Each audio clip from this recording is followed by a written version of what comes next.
Treba da probamo da pobedimo Olimpijakos. Osim Davidovca, svi su spremni, svi su, što kaže, željni nadmetanja. Sigurno je veliki protivnik koji to zaslužuje. Pa dobro, mi treba da probamo da pobedimo Olimpijakos.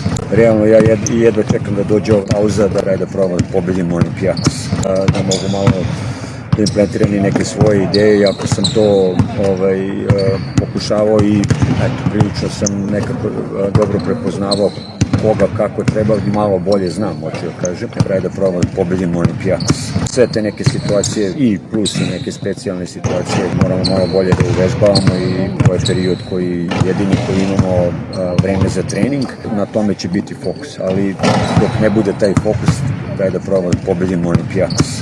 Kako je povreda Davidovca? Nije velike prirode, neće moći da bude u sastavu.